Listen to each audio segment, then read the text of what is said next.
एक डॉक्टर का बेटा जब डॉक्टर बन सकता है तो राजा का बेटा राजा बन सकता है, पॉलिटिशियन का बेटा पॉलिटिशियन बन सकता है, सीट पे बैठे हुए व्यक्ति का बेटा सीट पे बैठ सकता है। काबिलियत कितनी है, ऐसे तो आप काबिल राजा के बेटे को भी कचरे के डब्बे में फेंक देंगे। आप बोलेंगे मैं तो ऐसे व्यक्ति को बिठाना चाहता हूँ जो बिल्कुल गरीब हो, ये हो वो हो, लेकिन आप ऐसे व्यक्ति को खो बैठेंगे उस जगह जिसमें शायद काबिलियत उसके बाप से भी ज्यादा थी, क्योंकि उसको राजनीति विरासत में मिली थी।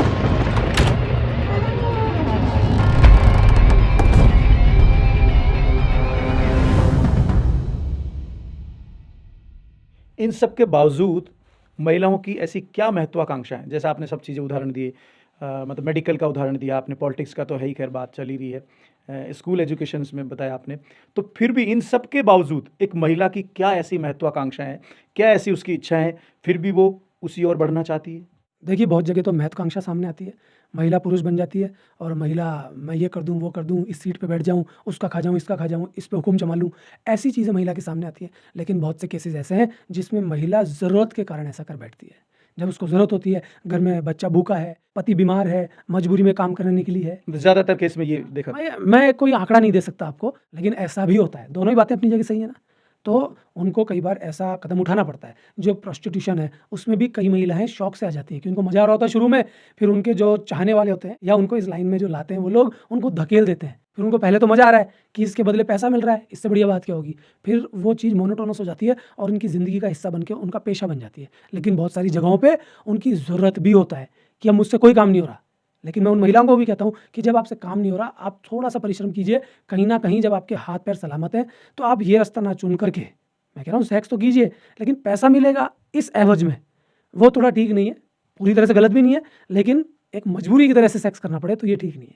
मजबूरी की बात मैं कह रहा हूँ। तो उनको उस टाइम पूरी ऊर्जा के साथ कुछ काम करना चाहिए, कुछ अच्छा करना चाहिए। लेकिन फिर भी अगर ऐसा हो जाता है तो फिर वो मजबूरी की तरफ ले जाता है। तो कुछ महिलाएं ऐसी हैं जो महत्वाकांक्षा के कारण करती हैं, कुछ महिलाएं ऐसी हैं जो मजबूरी के कारण भी कर लेती हैं।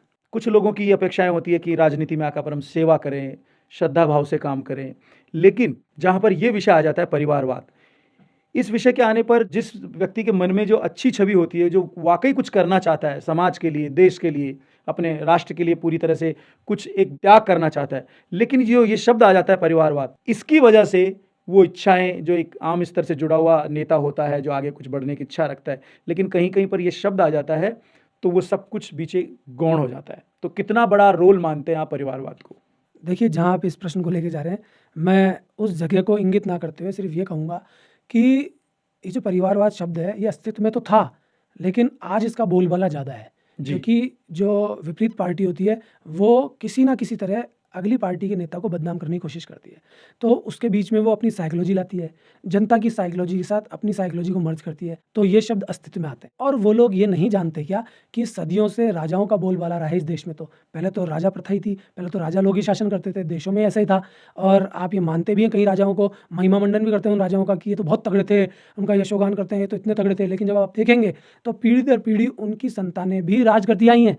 तो उस समय भी तो परिवारवाद था। इसमें गलत क्या है? पहली चीज़, अगर बेटा काबिल है तो उसको विरासत में राज करने की टेक्निक्स मिलेंगी। लेकिन अगर बेटा गड़बड़ है तो फिर ये राजा के विवेक के ऊपर डिपेंड करता है कि वो अपना उत्तराधिकारी अपने भाई के बेटे को बनाए जी। या अपने दोस्त के बेटे को बनाए, फिर वो वहाँ पार्शलिटी ना करे। तो मैं परिवारवाद को इस कंपलसरी नेस के कारण बुरा मान रहा हूँ कि कंपलसरी नहीं है कि राजा का बेटा राजा ही बनेगा। अगर वो काबिल है तो बन सकता है। जी। एक डॉक्टर का बेटा जब डॉक्टर बन सकता है तो राजा का बेटा राजा बन सकता है, पॉलिटिशियन का बेटा पॉलिटिशियन बन सकता है, सीट पे बैठे हुए व्यक्ति का बेटा सीट पे बैठ सकता है। काबिलियत कितनी है, ऐसे तो आप काबिल राजा के बेटे को भी कचरे के डब्बे में फेंक देंगे। आप बोलेंगे मैं तो ऐसे व्यक्ति को बिठाना चाहता हूँ जो बिल्कुल गरीब हो, ये हो वो हो, लेकिन आप ऐसे व्यक्ति को खो बैठेंगे उस जगह जिसमें शायद काबिलियत उसके बाप से भी ज़्यादा थी, क्योंकि उसको राजनीति विरासत में मिली थी। हो सकता है वो उसमें और कुछ अच्छी चीज़ें ऐड करे। अगर उसका जहन अच्छी तरफ गया है, उसकी परवरिश शानदार हुई है, तो मैं कह रहा हूँ वो अपने पिता से भी एक हाथ आगे जाएगा। और ऐसे एग्जाम्पल्स हमको इतिहास में मिले हैं। तो परिवारवाद इस ढंग से तो सही है, लेकिन इसको कंपलसरी बना दिया जाए कि नहीं साहब मेरा बेटा तो बनेगा, फिर साहब उसको आप कितना ही पपलते रहो, उसको आप कितना ही सीट पे बिठा लो, वो गड़बड़ रहेगा ही।